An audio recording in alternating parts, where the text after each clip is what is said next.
Well, welcome back.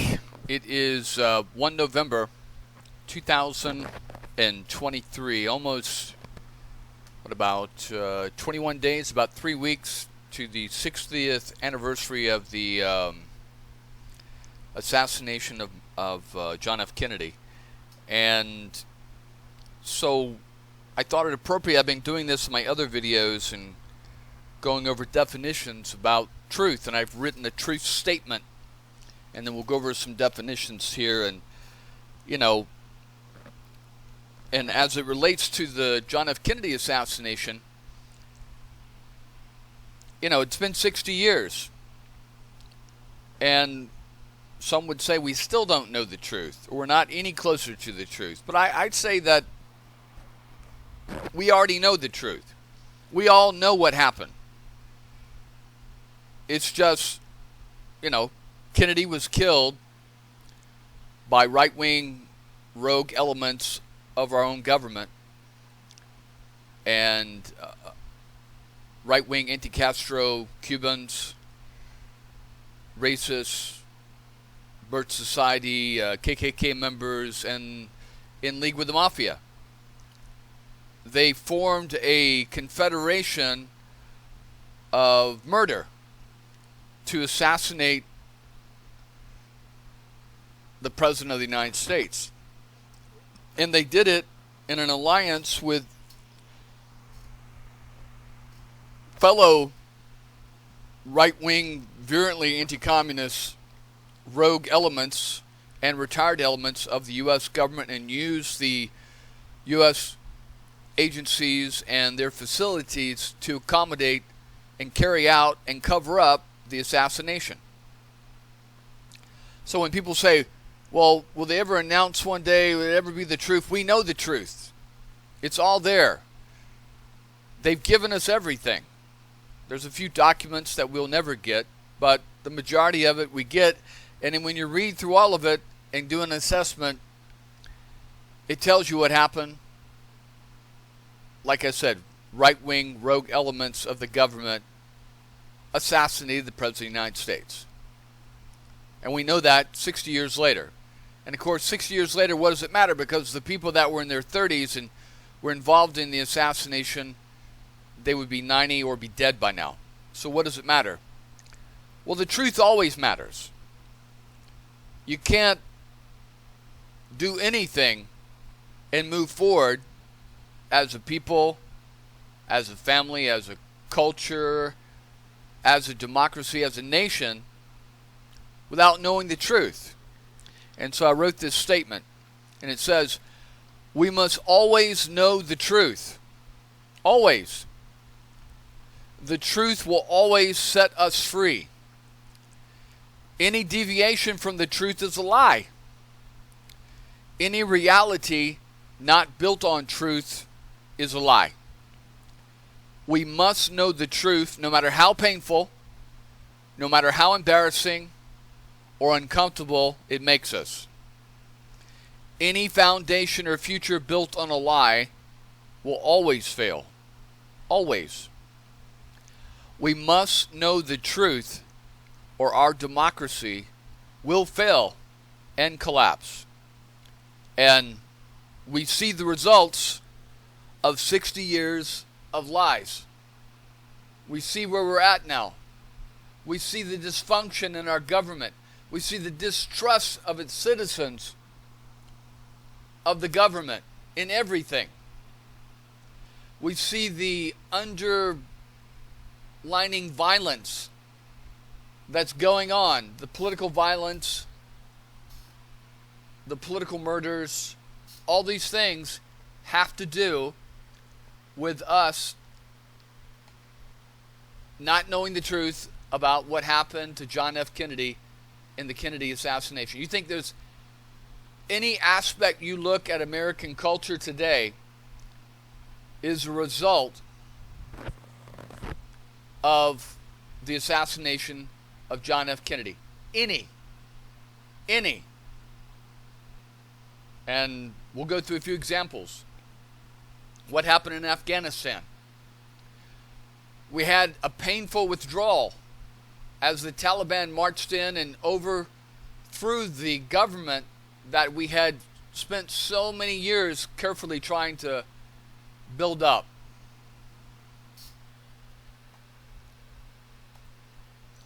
There are echoes of Vietnam and the last helicopter flight out of Saigon as the planes flew out of Bagram Air Force Base in Kabul.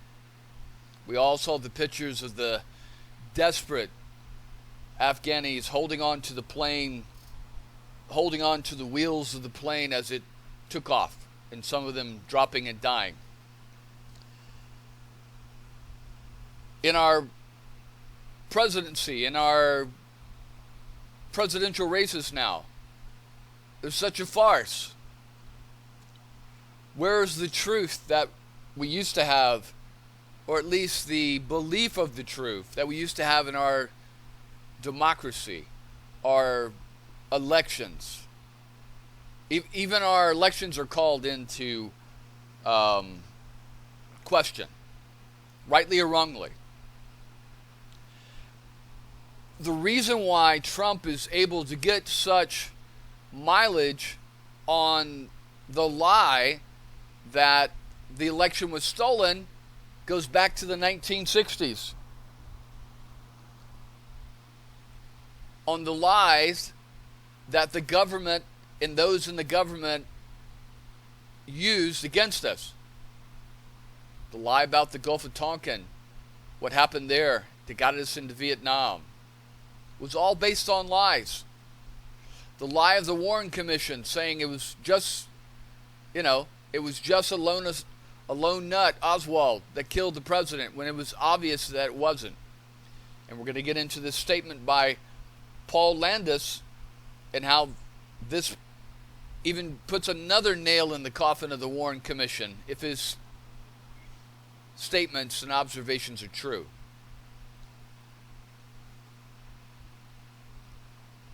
Every aspect of everything that's going on today in American society, the roots can be traced back to the assassination of John F. Kennedy. Everything. There's not one aspect of our society, from education to the military to politics to abortion.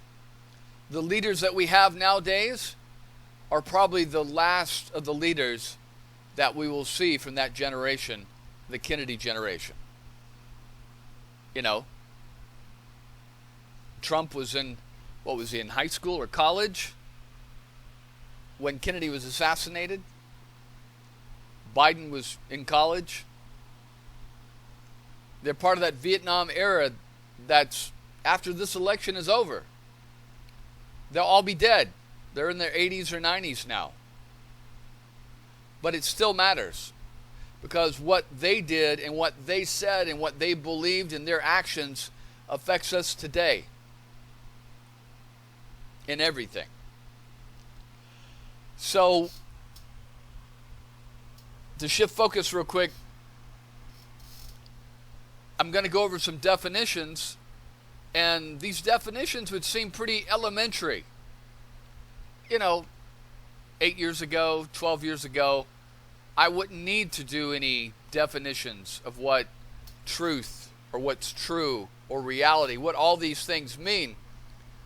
But after 8 years of Trump, and I'm talking about since 2015, of lie after lie after lie after lie, there are up to 50 million people or more that have a mental illness problem that can't understand or don't understand or won't understand what reality and truth really are.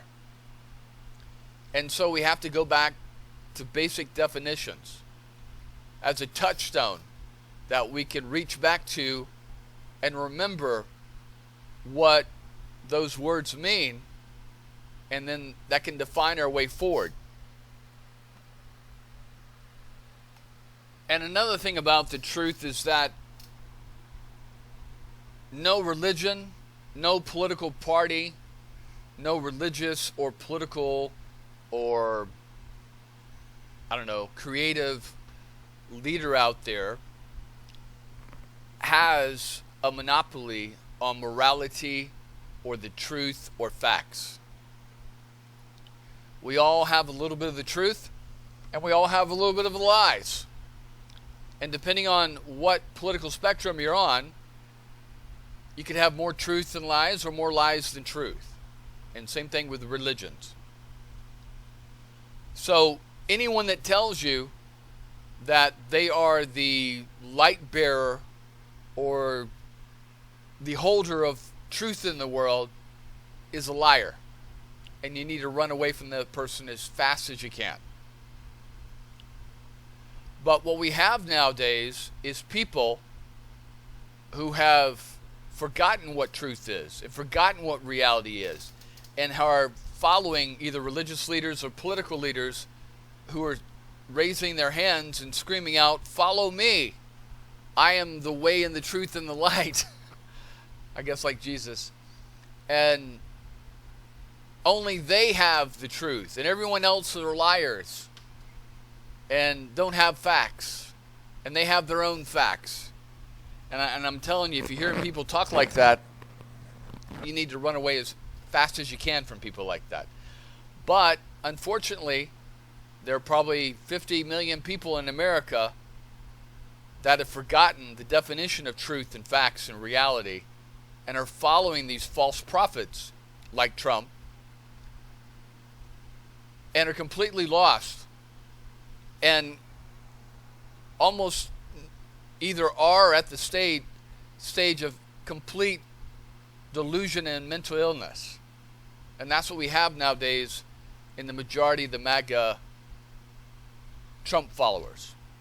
So let's get down to it. So, truth. What is truth? And I'm going to Google these and show you definitions. And it's gotten so bad that even as I'm showing you these definitions from Google, you'll have people watching this video that'll be screaming, "Well, Google's not truth. That's all a lie. It's fake, and da-da-da-da-da, and the Jews control that, and it's all this, and it's all that." You can't believe any of these things, where they are so distorted in their mind that truth is a lie, and lie is the truth, and black is white, and white is black, and nothing is real. But I'm going to use this because, I consider it reliable. So what is truth? Truth is the quality or state of being true, that which is true or in accordance with fact or reality. And you're going to see that term, or those terms, truth, true, fact, reality, all intermingling with each other. They're all in the same plate here. A fact or belief that is accepted as truth. Truth is a property of being in accordance with fact or reality. In everyday language, truth is typically ascribed to things that aim to represent reality or otherwise correspond to such beliefs, propositions, and declarative sentences. The truth is usually held to be the opposite of a falsehood. Now, for my examples, I'm going to use Trump, because that seems to be where the largest factor of lying and untruth and falsehoods is coming from in America today. So the truth is that Trump lost the 2020 election. It is no dispute among the facts, that people that accept reality. The only dispute is among people who don't accept the facts, don't accept truth, don't accept reality, and believe Trump's lies that he won the election. And 52 court cases will tell you that he lost, and almost every scholar in the United States will tell you that he lost, that almost probably 99.9% of the attorney generals of every state in the United States, whether Democrat or Republican, will tell you that he lost. Even Trump's own attorney general, Barr, said Trump lost, and knows that he lost. And there's the difference. There's a difference between lying and not knowing that you're lying, or knowing the truth or not knowing the truth and still lying about the truth, and just lying because you think what you believe is true. Now, Trump in his court case is trying to say, well, I believe that I had won. So therefore, I wasn't lying. I was telling them what I believed because of the facts presented to me. But the facts are is that Trump admitted and was told several times by his own people that he lost, and knew that he lost, and admitted that he lost. And then he chose to try to cover it up and to try to change the election by, this is what he's in trouble for in Georgia, by trying to cover up the facts and the evidence and the truth, by trying to intimidate the Attorney General, the Secretary of State, into changing the votes in Georgia, by conspiring with others to present false electors and to change the vote in certain counties in Georgia so he would win. And again, there's a difference between believing you won and lying about and knowing that you won and trying to change the fact that you didn't win. Okay? So, we'll keep moving on here. So what is true? So this is part of the word truth, and we'll take a look at that. Again, if this was the 1980s or 1970s, we wouldn't have to define these terms, because any 5-year-old you could ask could tell you what truth is and what's truth and what's real and what's facts and what's false. But we've been so manipulated by Trump the last 8 years that many people have a problem defining what the truth is, because they're tying in the truth with their beliefs, and those are not always the same. So what's true? In accordance with fact and reality. There's those two words again. Accurate or exact. So that's what's true. So what's real?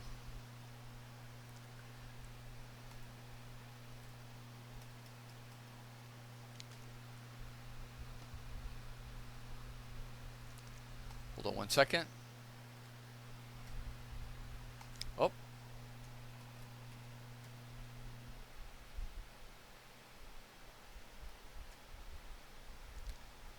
Hold on one second. So what's real?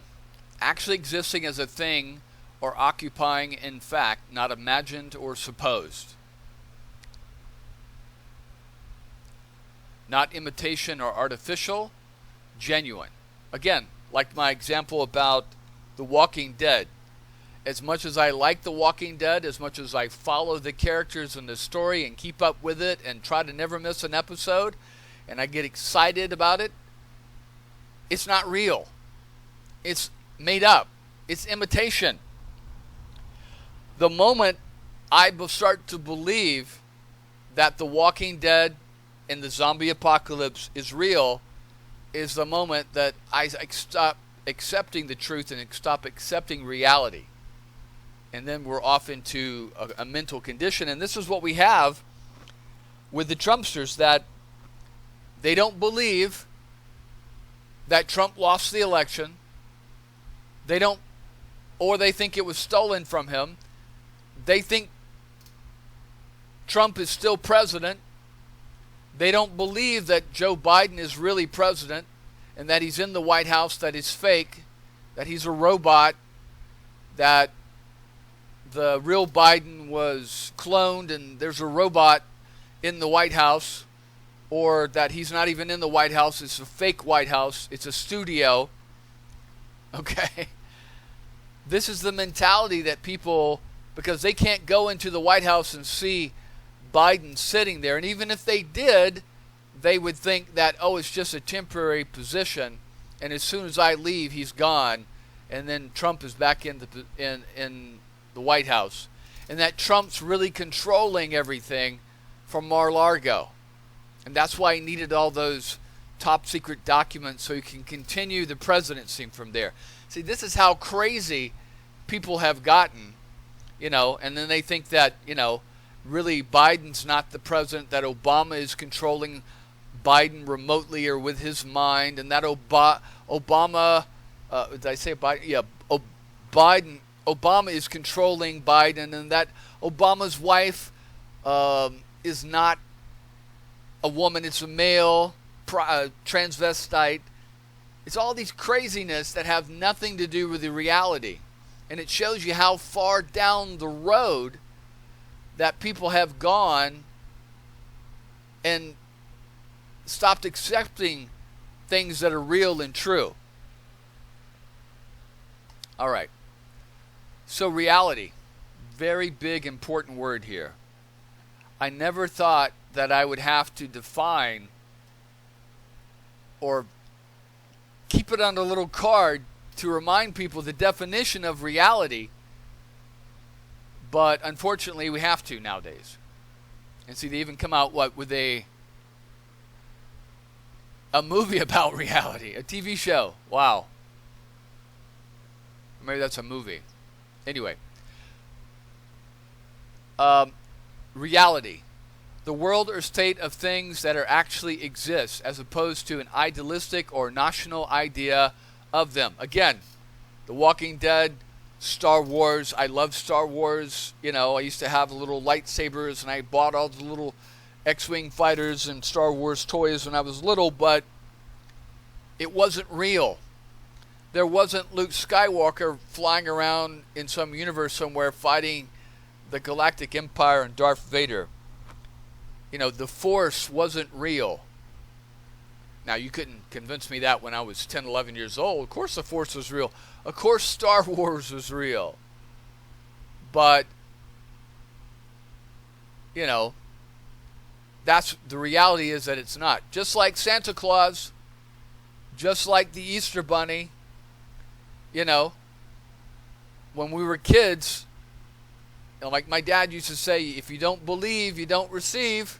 So I believed in Santa Claus because I believed that when I woke up on Christmas morning, that real or not, that Santa Claus or somebody, Santa's elves, would have brought me toys and left them under the tree. And I believed that come Easter, that if we colored those eggs and the parents went out there and hid them, and if I found more than the other kids, I would have more blessings and get more Christmas come Christmas time. So I believed all those things, but they weren't real. And were our parents liars? Were they trying to manipulate us and get us to believe a falsehood so we would live outside reality? No, they were just trying to be nice and carrying on a nice tradition. And I remember, my brother telling me when I'm like 8 or 9 that Santa wasn't real. That mom and dad bought the toys and they hid them in the house and they put them under the tree Christmas morning. And to prove that, to give me facts and evidence, my brother showed me their closet and showed me the toys already wrapped up at the bottom of the closet under a blanket. And I was so pissed. I don't know if I was more pissed that my parents had lied to me, or I was more pissed that my brother had introduced me to reality and had broken this imaginary world that I had about Santa Claus. I mean, shit. I even left out cookies and milk for Santa to eat the cookies and to drink. And the next morning, I'd wake up and the cookies were gone, the crumbs were there, and the milk was drunk. Surely Santa had come in the night and eaten those cookies. He had, my brother used to go outside and he would throw rocks and pine cones on the roof. And then he would come back inside and say, "Hey, did you hear that? You better get to sleep because Santa is on the roof. You hear the little elves? Not elves, but the roofs of the reindeer? You better get to sleep." And I would, believing it was true. Now, is my brother a liar? Well, I would say even today, yes, but that's just my mean-ass brother. But so what we have now is people that, because of Trump's just continuous lies, believe the reality, his reality, that he won the election or that it was stolen and that he's still president and that Biden isn't president and all these other just fantasy crap. And you can't have a country where 50 million people, 60 million people believe something that's not real. Because what you have, and always happens, is that when people live in an alternative world of unreality and they're suddenly confronted with reality, there's always violence. Always.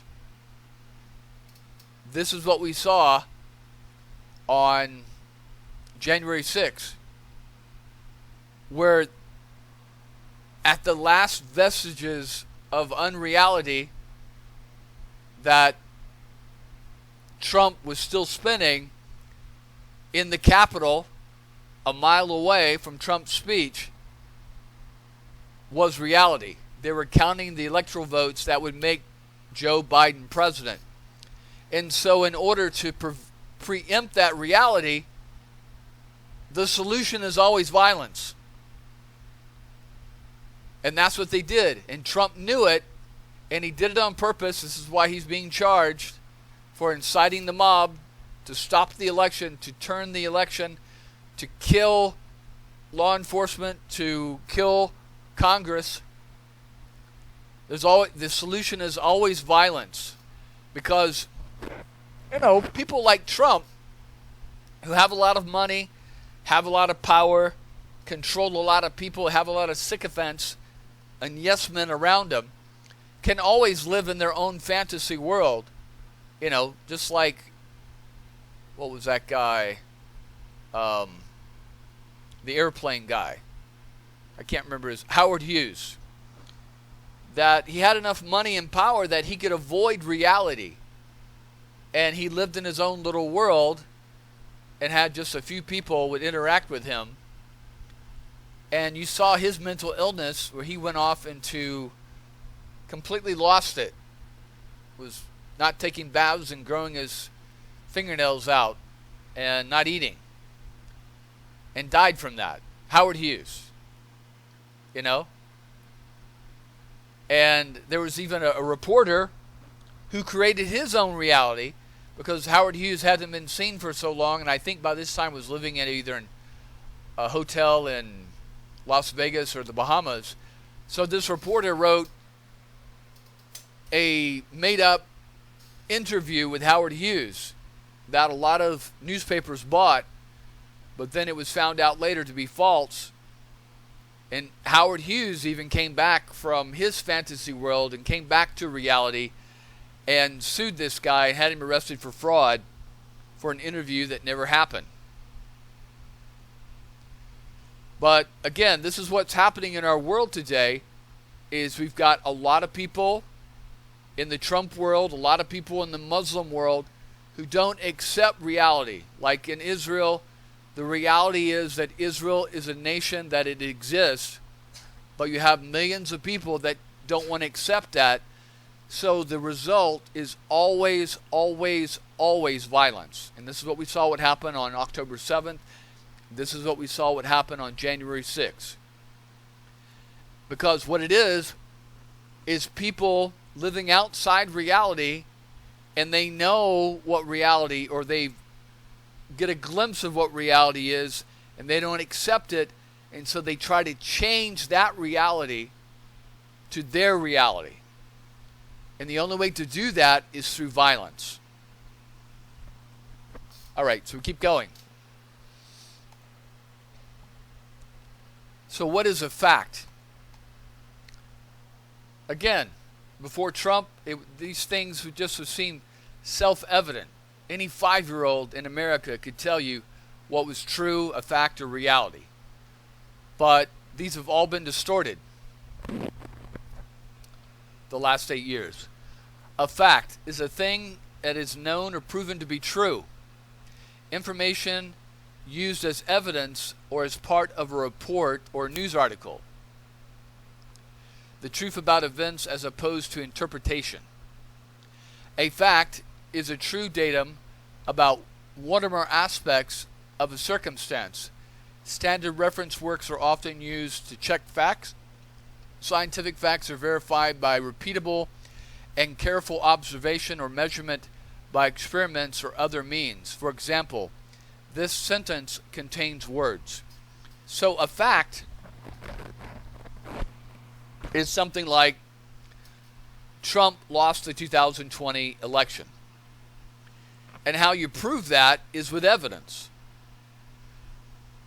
And when you live outside reality, you want to change those. And then you want to start talking about your own facts and your own evidence that's made up. And so we'll go right into the next thing, which is evidence. So in the 2020 election, and we use the example of Maricopa County, Trump lost Arizona. And we know that, and he also lost Georgia. And we know that from the evidence and the facts of the ballots. And we have the evidence of the ballots, and of course, you know, the people living in delusion will say that the ballots were manipulated and that dead people voted and all kinds of crap like that. But the facts are that the ballots are the evidence that prove Trump lost Georgia and lost Arizona. And they've been gone back and counted and recounted 2 times, 3 times. And then even in Maricopa County, the Trump supporters put together and paid for a team of forensics ballot counters, I guess you could say, led by this group called Ninja Forensics or Ninja, whatever they are, that went bankrupt. And they went back and they recounted all the ballots. They verified all the signatures. They verified the addresses and the people were living and not dead. And not only did they verify that Biden won the election in Arizona, that Biden actually gained like a couple hundred more votes. And because of that, that Ninja company, who's completely biased and pro-Trump, went bankrupt because they couldn't prove their unreality that Trump had actually won Maricopa County, which is what they believed. And it was imagined. It wasn't real. But even after that, they had to concede that Biden won. But you see the unreality that people are mentally ill, that even with them conceding that Biden won, they put in statements saying that the possibility of fraud and evidence and false ballots and false people voting and ghost voting and all this kind of crap, they still peppered the document with those kinds of false statements. So evidence is what's real. If you go to court, you know, like in the OJ trial, they presented the evidence. And now the evidence, the defense did a good job at tainting the evidence, the DNA evidence and its collection for the blood, to say that even though the evidence showed that Simpson committed the murders, that the evidence was tainted because of faulty police and crappy police and forensic procedures. But evidence in any regular trial is what the jury would look at, what the prosecution would present, and then if you're evidence of your innocence, the defense would present that also. But what we have today is that regardless of all the evidence that Trump won the election, regardless of all the multiple cases getting thrown out because there was no evidence of fraud, regardless of all these things, the evidence that Trump stole documents, the evidence that Trump committed fraud when filing his corporation tax returns and paperwork, despite all the evidence, Trump still is in denial that he did anything wrong in all these 98 charges that have come up against him, and therefore all the 50, 60 million people that support Trump are in denial also. And it's very, very hard for them to see the truth and reality because they're so invested in Trump's reality and in his world and the way he sees things because it aligns with the way they see things. All right. So, what is a lie? Well, again, back in the 80s and the 70s and the 80s, any 5-year-old could tell you what a lie is. But apparently nowadays, because of just constant machine guns of lies for 8 years, it's very, very difficult for people to see exactly what the truth is and the difference between a truth and a lie. So let's give you a definition. And I'm not going to use this one on the left, I'm going to use this one on the right. A lie is an assertion that is believed to be false, typically used with the purpose of deceiving or misleading someone. The practice of communicating lies is called lying. A person who communicates a lie may be termed a liar. Lies can be interpreted as deliberate, false statements or misleading statements. And the question you have to ask yourself about Trump is does he really believe the lies that he's saying? Or does he not understand that he's lying? I submit that he knows he's lying. And that's where the rub's going to be. Finding him legally guilty is trying to decide, yeah, he lied, but does he know that he's lying? Is he doing it on purpose? That's where the rub's going to be, and that's going to decide if he goes to jail or not in all these 98 cases and charges. So, again, a lie is so evident, it's almost laughable that we have, in 2023, have to go over a definition of what a lie is, but that's the state of being that we're in now. And along with a lie is what is false. Okay? So let's get into that, because they're very closely related. A false, not according with truth or fact, incorrect, appearing to be a thing denoted, deliberately made, or meant to deceive. So, the thing that got me about Trump is from the very, very beginning, I knew everything he was saying was false and a lie. Because I've been around for a while. I was, 49? Was it 49? Yeah, 49. And I've been lied to. I've been deceived. I've been snookered and burnt so many times that I can detect when people are lying. Even when they believe what they are saying. Okay? And remember, what was that commercial they had back in the late 80s for SNL? The car salesman, the liar, the Mitsubishi car salesman. And hey, how's it going there? Yeah, you kids are wonderful. And hey, we're going to get you the best deal today. And I mean, it was obvious the guy was a liar. And they did that on purpose so people could see. But still, even today, there are people taken in by liars. Some willingly and some unwillingly. And then you see them later, they're always crying. You know, there's always these girls that are crying, he lied to me, he said he loved me, la la la la la. You know, look, you met him at a club and he was dancing with a bunch of other girls and, you know, and you looked on his phone and there's all these phone numbers of all these girls and all these photos and all this shit. But you expected him to be true to you? And now you're upset because he lied and he deceived me. No, you lied to yourself. You allowed him to deceive you. And see, that's where we have to have discernment, is to be able to spot the liars from the very beginning. And unfortunately, the only way, nowadays, is to get burnt. And with age, that when I was younger, boy, I tell you, that's the only reason I can spot them now, is because I got burnt many times and got taken many times when I was younger, and embarrassed many times. But those burns and embarrassments and those unfortunate circumstances and situations that happened to me and losses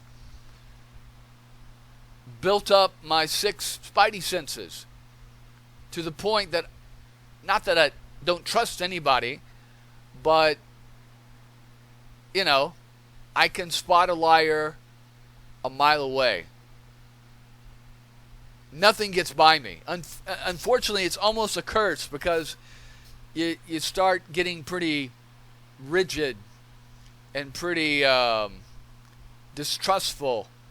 And, oh shit, I've seen this before.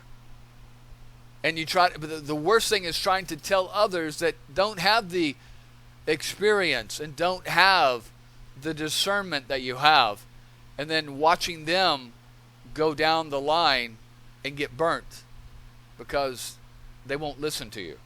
That's the worst thing, is to watch people that you love get burnt and hurt because they wouldn't listen to you. They didn't believe you. They thought you were being ridiculous. Unfortunately, that's the way the world is. We all have to get burnt enough before we have the discernment to know what's real and what's a lie, and who's a liar and who's telling the truth. And again, for me, it's pretty easy. Anyone who says that they are the epitome, they are the forebearer,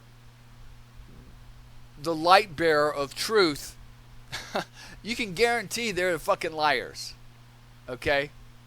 That it's only their way, that everyone else is full of shit and lying, that follow me, and and if they're constantly telling you, now listen to me, listen to this, they're saying that as a mental defense mechanism to get you to listen to their lies. Those are key words you can always figure out. Hear me, listen to me, hear what I say today, listen what I have to say. If you're telling the truth, you don't have to tell people to listen to you, because they're going to understand it and they're going to see it. And if they don't listen, then that's unfortunate for them. And that's the thing about me, and the way I am, and how you can tell the difference between a liar and someone who's not, is that someone who's telling the truth is not going to give a damn whether you believe them or not. You're either going to believe them or you're not. And someone who's telling the truth knows that what they are telling you is going to bear out in the end. And that the fruit of what they're telling you will always reap. So if you are hearing someone say something to you, just sit back and wait and see what happens. And the fruit of what they say will always bear and come forth. Anyway, all right, so we'll keep going. So a fiction, similar to what's false, but we'll get a definition here. Fiction is something that is invented or untrue. Again, my Walking Dead. As much as I like and love The Walking Dead, it's not true. I love it. I love the story. I guess the thing I love about The Walking Dead is seeing how people react when there's no police, there's no judges, there's no government to tell you to do right. Okay? That's how you can tell someone's character, is when there's no one watching and there's a temptation. Will they give in to the temptation, or will they do the right thing? Okay? That's how you can tell the character of someone, the morality of someone. When no one else is watching, do they do the right thing? That's what The Walking Dead inspires me, is that you see people that try to build a better world and try to do the right thing. And they'll even tell you, look, we've all done things we shouldn't have done. And just because you've done things you shouldn't have done doesn't mean now that you've fallen, because you know that phrase, everybody's falling short of the glory of God. So just because you've fallen from short from the glory of God and perfection doesn't mean you have to continue in your sin, or whatever you want to call it, keep doing wrong. You can turn. The next day is another day. Yeah, you can admit, I fucked up yesterday, but today I'm going to get up and I'm going to go out there and I'm going to strive to do the best I can with what I can do. And I may fuck up today too. But every day you get up, you take a bath, you brush your teeth, you put on your deodorant, put on clean clothes, and you go out there to make the world a better place. You clean up a little bit here, you clean up a little bit there, you help a little old lady across the street here, you buy some Girl Scout cookies over there. And I'm a Jew, and part of Judaism is a term called tikkun olam. Okay? And what that means, tikkun olam, is the betterment of the world.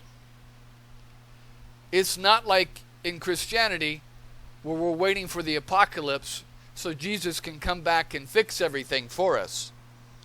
Jews aren't waiting for that. Yeah, we're waiting for the Messiah. That'd be great.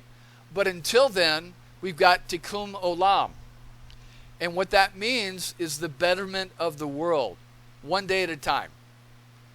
So every day, as a Jew, it's my duty as a Jew to go out, brush my teeth, take a bath, put on clean clothes, sweep and clean my little corner of the world, and try to make it a little nicer, cleaner, more livable. Now, there's some people in the world that don't give a damn. They drink and party, and they get up the next day, and they try to find out, what can I take from the world? What can I steal from the world? What can I make mine? Instead of, how can I help my brother? How can I make the world nicer, more beautiful, cleaner? It's called tikkun olam. It's the betterment of the world. It's what all Jews strive for. This is why you see in Judaism, so many Jews that become lawyers, that become doctors. Because what do doctors do? They try to perfect and repair the damage to the body. What do lawyers do? They try to create justice where injustice has occurred. So this is what tikkun olam is. This is what people try to do. Most good people. Again, there's people out there like Trump that, okay, what can I conquer today? What can I make part of my portfolio, my brand? Okay, I did real estate, I did TV show, I built golf courses, I built hotels. Now I'm going to make the presidency, the White House, part of my brand. You know, I'm surprised that Trump didn't put in lights, blinking lights on top of the White House, you know, Trump House, and left it there. Because the presidency with Trump was never about helping America and making America and the world a better place. It wasn't about protecting our freedoms and protecting the Constitution and extending democracy around the world. It was about promoting Trump and giving Trump more power to dominate and subjugate other people and to show he's the big gorilla in the cage. That was what Trump was all about. And some people like that. Some people want to be dominated. They want to be told what to do. They go to work and they're raising their kids and they're all this work, and it's so tiring that they don't have time to think. It's too exhausting, this democracy. You have to work at it. And you don't always win. Sometimes you lose. But with Trump, we got a guy, our fighter, in there fighting. And he's a winner. But unfortunately, Trump's also delusional. That he doesn't live in reality. And so, in order to champion your champion, you have to live in his delusion. And what is a delusion? But a false belief or judgment about the external reality held despite incontrovertible evidence to the contrary, occurring especially in mental conditions. And that's what we have nowadays in America, is 50 to 60 million people living in delusion. You know, what about 2 years ago? 3 years ago? Right before the election? All these MAGA Trump people showed up in Dealey Plaza. Okay, this is how I bring it back to what we're talking about. And they sat out in the rain and the cold 3 years ago and waited, even though Trump lost the election. They were waiting for John F. Kennedy to come back from the dead and run as Trump's vice president, even though he died in 1999 in a plane crash. And they were waiting for President John F. Kennedy, whose head got blown off, to come back and endorse Trump as God's anointed. Okay? This was the state of delusion that we found. And then what happened is you had these groups, once they left Dealey Plaza after a month or two of just hanging around there, I don't know how these people were getting their money, you saw them break off into little tribes and little groups and with caravans, and people were sending them money as they went around in RVs and followed Trump around the country. And then this group was fighting against that group, and that group was fighting against this group, and then eventually one of the guys went to jail for fraud, and another one got arrested, I think, for molesting some teenage girl. But they had the truth, and the people that were sending them money and believed they had the truth, right? But it was all a lie. It was all a delusion. And then these same people that were following them, now they're looking for someone else. You know? And they believe that this guy, Joe Fushka, was actually JFK Jr. in disguise. That he had faked his death in the plane crash so he could run as Trump's vice president 20-something years later. This is the mental state that grown adults my age, 50, 60 years old, are in right now. 50, 60 million people, completely delusional. Anyway, so let's keep going, and we'll get into Paul Landis's information. All right, so not only does the delusion carry on through Trump, it goes on with people like Paul Landis, who are in his 80s, and the Warren Commission. Despite all the evidence, and even Paul Landis saying that he found the bullet, and we've gone over this, behind the president on the seat there, and that was the magic bullet, which totally throws out the entire Warren Commission report. Because, again, let me go over those bullets. If you've got one bullet hitting the president in the back, which is the Paul Landis bullet, and that pops out, and Paul Landis finds it, behind the president, and then you've got another bullet making all the wounds in John Connolly, and then you've got another bullet hitting the curb by the triple underpass, breaking off the concrete hitting Tague in the cheek. That's 3 bullets. And you're going to hear him say he believed there were only 3 bullets and 3 shots, and therefore the Warren Commission was correct. But, again, this is delusion. How do you get the president's head getting blown off if you've got 3 bullets accounted for, 1 in the back, 1 in Connolly, 1 in Tague? You have to have a 4th bullet that blows the back of the president's head off. But here, listen to this delusion after 60 years.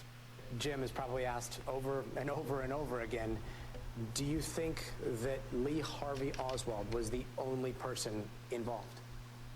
Do you think he was the gunman, the sole gunman in the assassination of John F. Kennedy? I think the fact that they found 3, what I based my decision on was the fact they found 3 cartridge cases in the school book depository. And I think it had to be one person. And I feel comfortable at this point that that's who it was, and he was the lone assassin. Complete delusion, because we've gone over the last 2 videos about how he found it and what it means. And again, like I said in the last video, you can't get 4 wounds out of 3 bullets. It's impossible.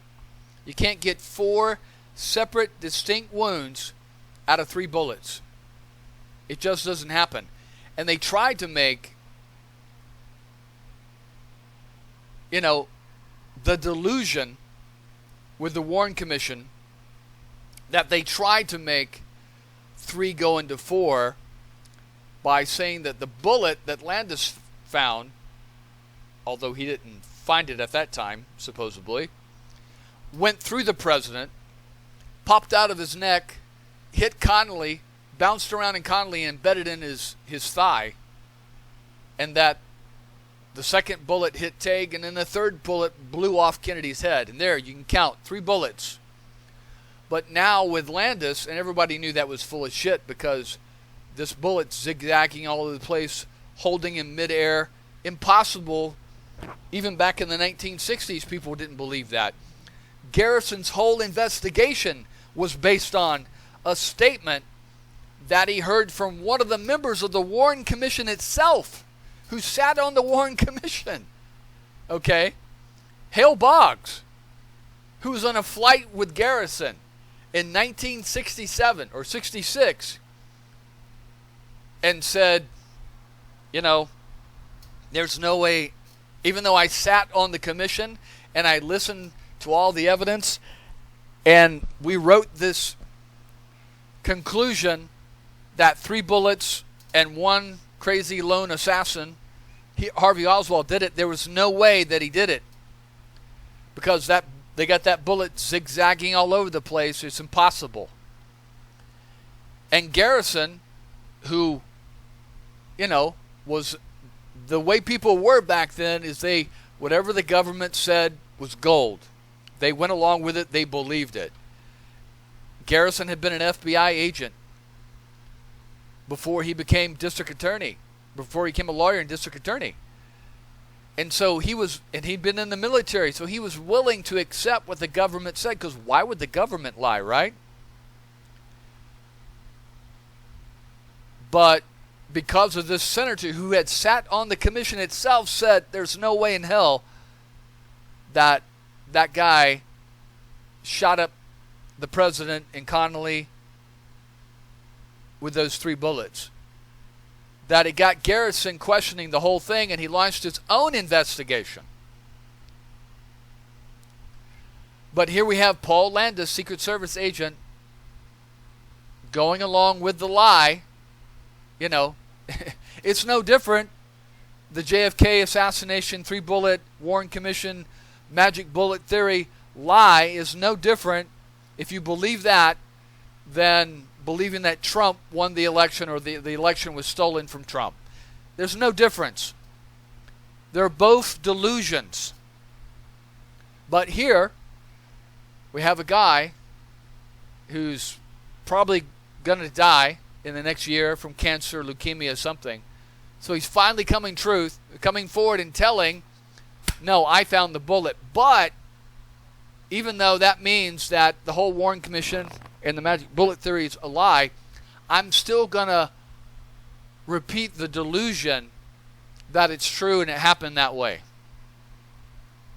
This is the state of our national mentality, our mental illness, that given all the evidence and the facts, okay, the evidence is that one bullet he found went in the back of the president and popped out. One bullet went in Connally, zigzagged all through Connally's body and embedded in his thigh, and probably was in the floorboard. Another bullet hit the curb and the concrete broke off and hit Tague. That's 3 bullets. That's the evidence. There's 3 cartridges up in the 6th floor. There's 4 There's 4 injuries. Then who blows the president's head off?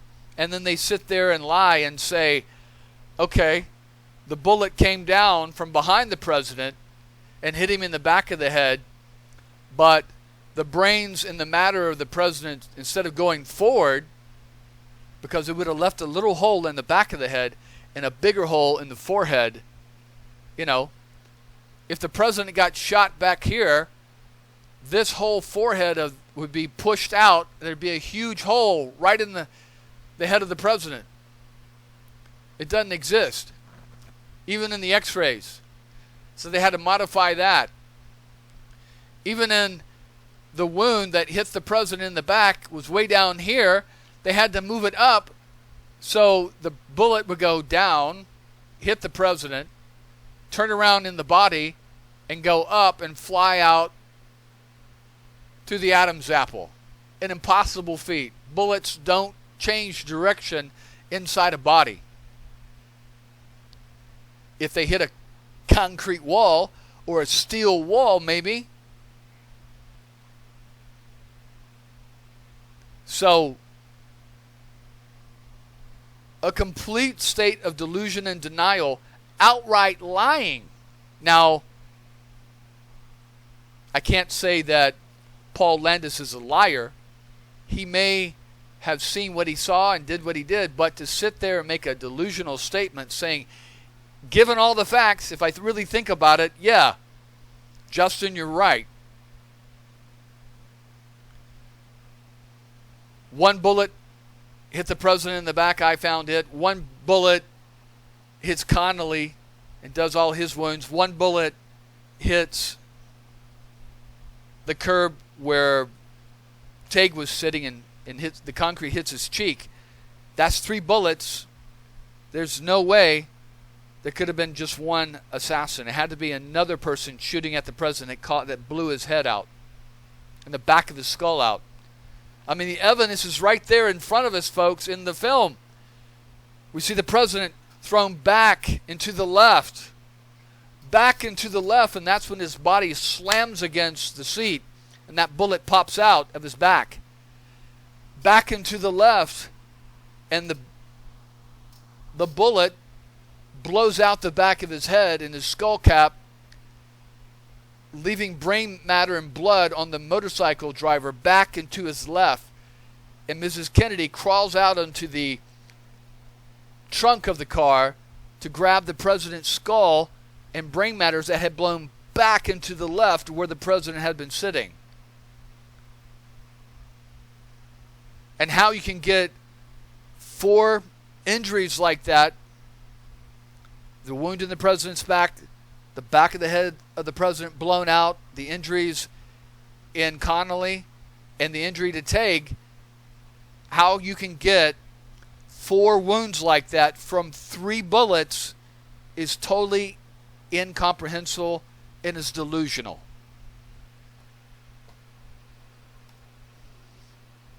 Paul Paul Landis. Jim, thank you so much for joining us. A lot to process there. Really looking. You see the body language? The handler is going, oh shit, thank God. That was the worst. Okay, good. We made it. Paul Landis stayed on message. I didn't have to play interception. Now he looks up. You see the tenseness in his lips there. That's body language saying, whew, he stayed on message, and the media served us softballs. There's no... See, he was waiting for that question, well, how do you count for the 4 wounds with the 3 bullets that you're saying that was found? And when that question didn't come, you see, because they're paying this guy just to softball the questions. When that question didn't come, you see him exhale and the lips perk up. That's body language for, oh, we made it. Looking forward to reading more on your account. Okay, great. Thank you. Thank you. Yeah, it's too soon to tell how that's going to change theories surrounding such an important moment in our nation's history. But a quick note before we move on, it is not lost on me that this is a chapter of our past that a lot of people would like to learn from and move on. But I got to say, we live in a day and age of rampant conspiracies. And as a journalist, I've always thought that questioning what happens is not something that ends. It's something that we continue to do when the story evolves. I know I look young, but in my 19 years of covering the news, I can't tell you how many times I've seen a story change again and again and again. And I've found that accounts that insist that 100% certainty this is what happened can often be as unreliable as those who say, look, there is something that doesn't add up, must be some sort of secret conspiracy. So I guess the bottom line here is that we always deserve more information, just as much as we deserve to keep an open mind. And that guy earned his pay that day. So you see how they ended it like that. That anything that questions, even though Paul Landis just told us that the Warren Commission is full of shit, but he's still doubling down on it, that if you question that, then you're a conspiracy nut, right?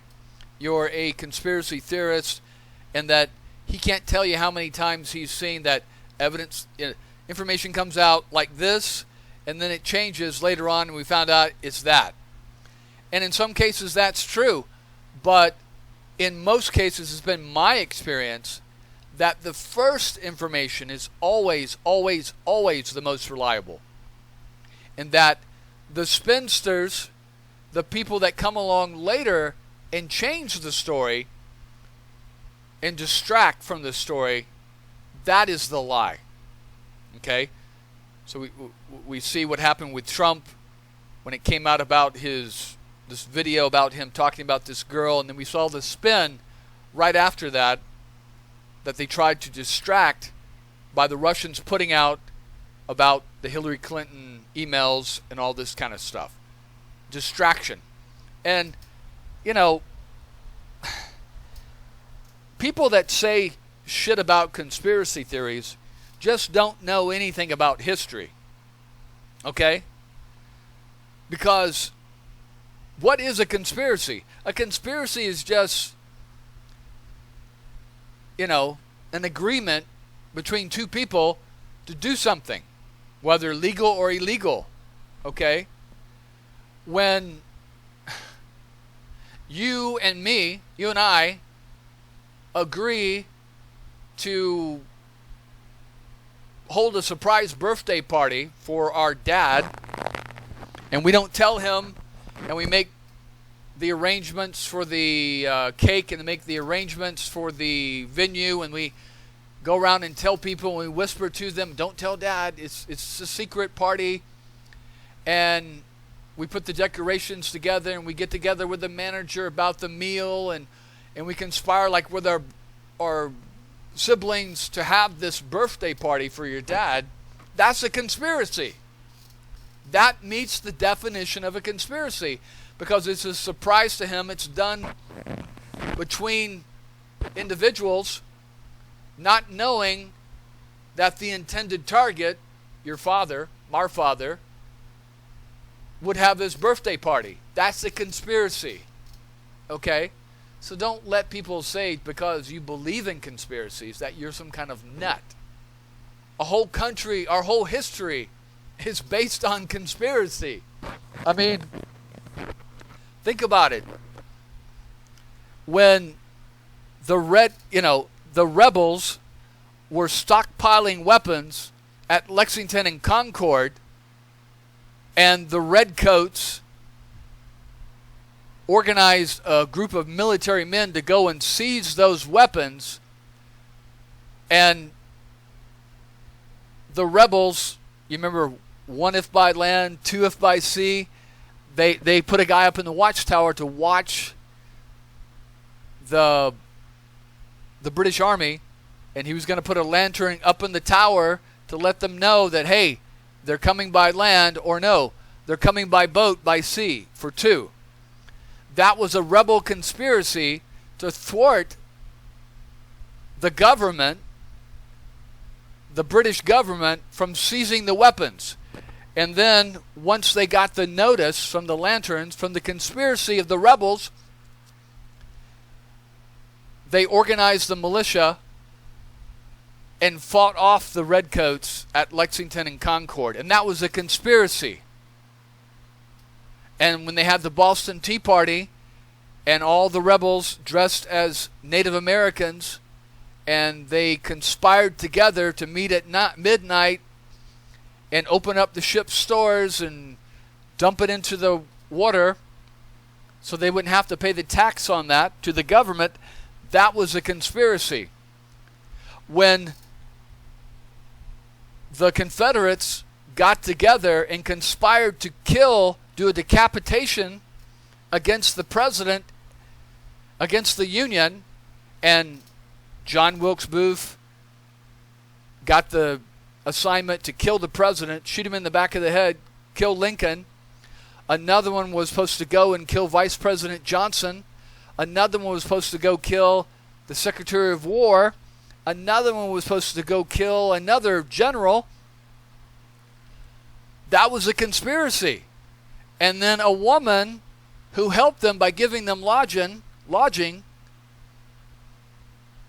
she was convicted, and they were all hung. She was one of the first women that was hung by the federal government.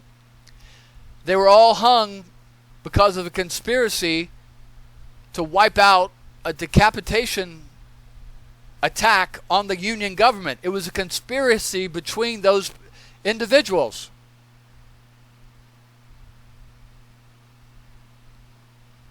And we can go on and on and on and on. When the people in that movie Valkyrie who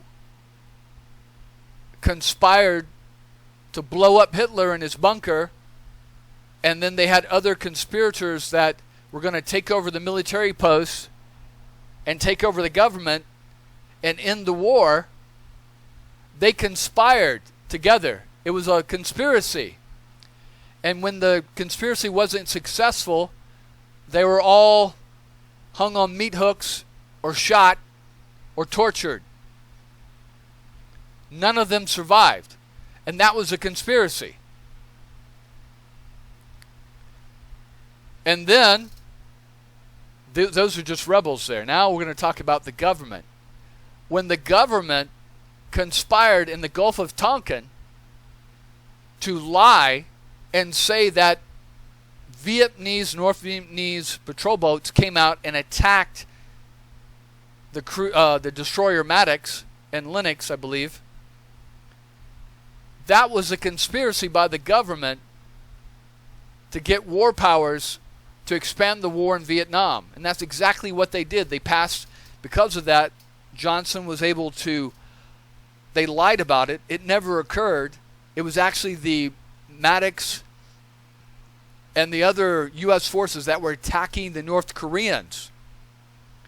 And the North Koreans were defending themselves. We were shelling North Korea, and they sent out the boats to defend themselves. It wasn't like we were patrolling innocently and the North Koreans came out and attacked us without cause. We'd been shelling them and raiding North Korea for months. And that Johnson lied about it. And he used that War Powers Act as a declaration of war to send in, after the election in 64, to send in the Marines in the spring of 1965, and they expanded the war and started bombing the North, and over the end was over 500,000 U.S. troops went into a war that we should never have been involved in, which was all a lie. And they did a study about it called the Pentagon Papers. And that was a conspiracy in the Johnson administration to lie to the American public. And in 1968, the beginning of 1968, Westmoreland and Johnson went out on a tour of American cities and said, hey, the war is almost over. The light is at the end of the tunnel. We've got them on the ropes. The Viet Cong are almost finished in South Vietnam. Victory is at hand. And then a month later, during the Tet Offensive, we saw that that was a lie, that in every city in Vietnam, South Vietnam, the Viet Cong and even North Vietnamese troops launched an offensive and took over every major city and even stormed the American embassy with suicide bombers. Now, eventually they were defeated, but because of that, that broke the Democrats, and none of them wanted to be involved in the war. And then you see Johnson says he's not going to run again in 68, and that is at the end of March, right after, about a month after the Tet Offensive started, and it was still going on at the time. And 4 days later, elements of the military and the government conspired to kill Martin Luther King and assassinate him because he had spoken out against the Vietnam War. And they knew that if he came out against the Vietnam War, that they would lose 30% of their fighting force, the African Americans being drafted into the war. Because if Martin Luther King came out and told African Americans not to let themselves be drafted, go to jail, that's what they would have done. And so the establishment, the same ones that killed Kennedy, were afraid of that. And so they conspired to kill Martin Luther King. And 2 months later, they conspired to kill John Kennedy's brother, Robert Kennedy, because he had pledged to end the Vietnam War, and also they knew he was going to use the presidential powers to investigate who killed his brother. And so they killed him. And because of the Vietnam War, the Pentagon had put out a study to study the origins of the Vietnam War, and it was called the Pentagon Papers. And in the Pentagon Papers, basically the conclusion was the war was unwinnable, that American troops could never defeat the Viet Cong and the nationalists, and so the best option would be to not escalate the war, to Vietnamize the war, give supplies to the South Vietnamese, but still the chances of them winning were less than 50%. But to not escalate the war, to withdraw American troops and advisors, and to give air support. But once Johnson saw that, and he was told not to escalate the war, he did the opposite. And we all saw the result. And then what happened is that a guy by the name of Daniel Ellsberg, he released the Pentagon Papers to the news media. The Nixon administration sued the news media and tried to prevent them from publishing the Pentagon Papers. They lost in the Supreme Court. And then after that, the Nixon administration conspired to destroy Daniel Ellsberg's life. They hired a team of people, which would eventually become the Plumbers, to go after Ellsberg, to break into a psychiatrist's office, to steal his files, and spread that to the media that he was crazy or some shit like that. from that group, they created the plumbers and conspired to spy on the presidential candidates and disrupt their primary system and to destroy their reputations so they would guarantee to win the election. That was the essence of Watergate.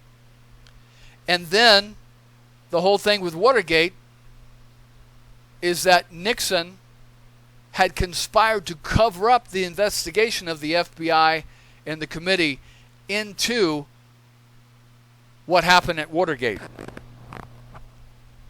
It was a conspiracy of the people inside the government. But yet, we're supposed to believe that the government didn't do anything wrong, right? And it ended with Nixon resigning. And then we see in 1987, 86, it comes out about Iran-Contra, where the Reagan administration illegally sold weapons to the Iranian government who had kidnapped American hostages to trade. They sold the Iranians weapons to fight Iraq. They also sold the Iraqis weapons so they would fight each other. They oversold the weapons to the Iranians for 2 to 3 times the price. They replenished the stock with the Israelis. They used the profits to arm illegally the Contras against Nicaragua,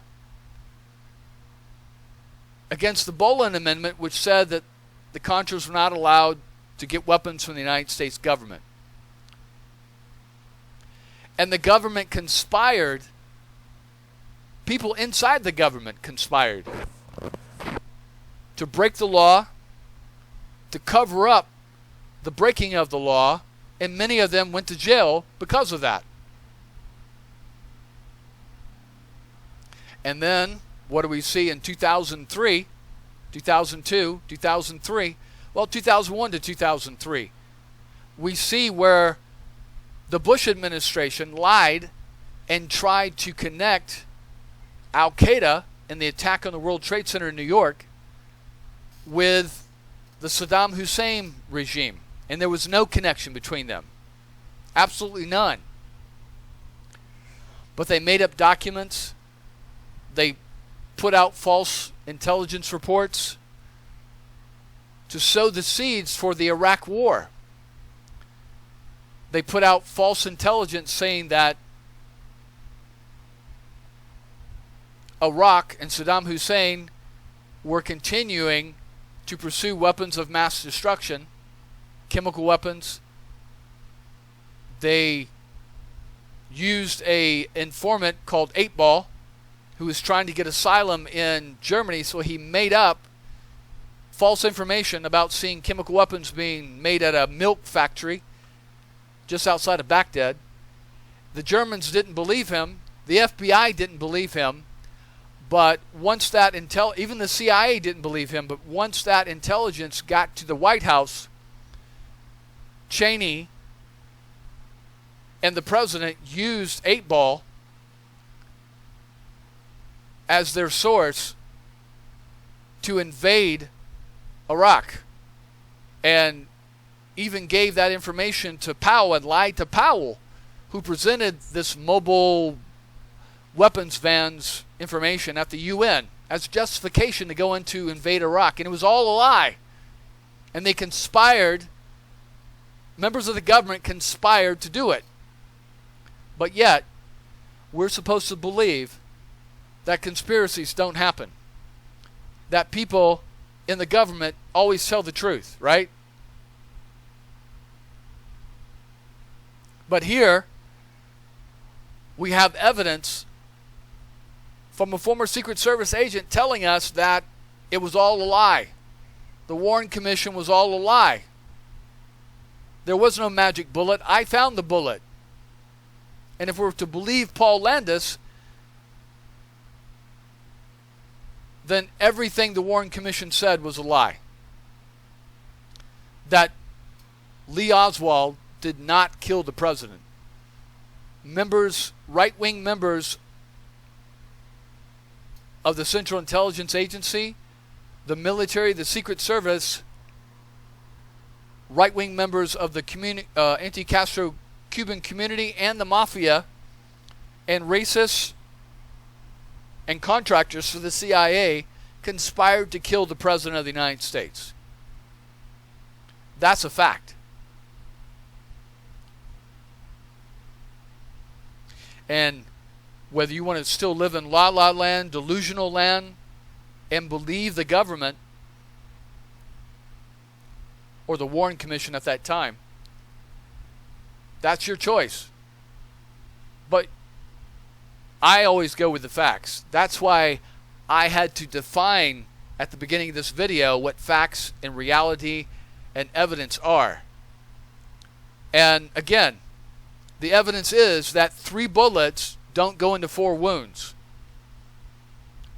If you have just 3 bullets, cartridge cases expelled in the 6th floor, and you've got the president shot in the back, Johnson shot in the back and in the arm and in the wrist and the leg, and then you've got Tague hit by concrete from a bullet.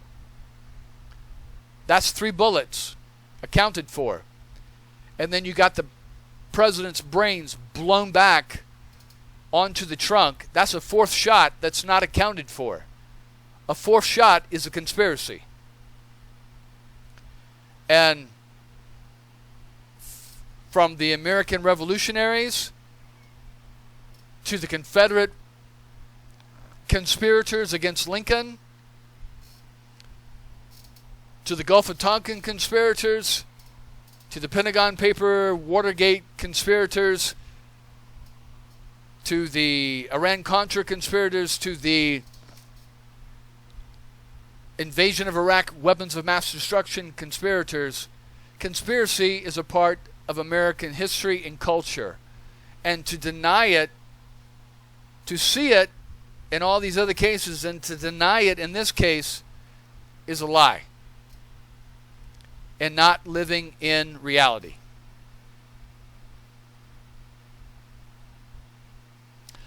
All right, and we'll keep moving on. Take care.